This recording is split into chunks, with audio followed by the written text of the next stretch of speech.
It's a kind of return to normal. Traffic's moving. The Promenade des Anglais open yet again, where all the carnage took place. Cars now driving by. Everything in terms of the tributes that have been left, the wreaths, the teddy bears, the candles, it's all been moved to two places. To my right is the Jardin Albert Ier, which is one place where there are now lots of tributes and a growing number.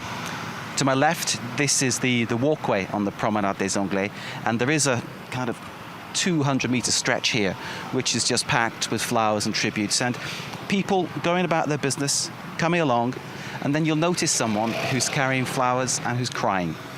And this is the almost infinite sadness of this place right now, that there are so many people touched by this tragedy, touched by this drama, touched by this atrocity, that you wonder when it's actually going to end. And it will not end for a long, long time. People here for generations will be touched by this one. So this place is where lots and lots of tributes now are being left. And there is a growing sense here in Nice. I've said this since I've been here, growing sense of anger. It seems to go up day by day. François Hollande was speaking earlier in Portugal on a visit there, saying it was his job to protect the French people. Someone I spoke to here from Nice says, well, why didn't he come to Nice and say that?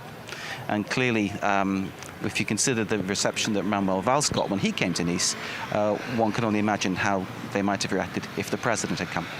Yeah, because we heard the Conservative minority leader in Parliament this Tuesday, Mark, calling for a toning down of the political rhetoric. It was very heated in the immediate aftermath of the Bastille Day attack. What you're saying is that in Nice, the anger is still there and it's not going away.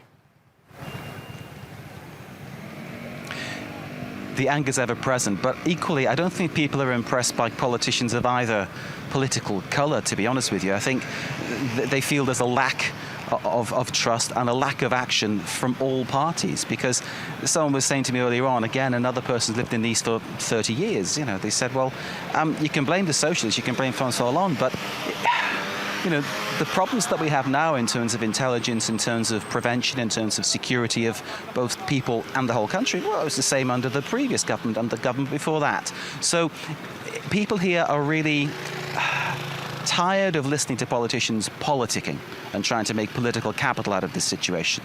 They want action, and they would have preferred prevention, clearly. But yes, lots of anger, and it is obviously directed at politicians. But these places are acting as a kind of cathartic process for these people, getting things out of their system, coming along, sharing with others. And yeah, I can't stress enough to you just how sad this is right now.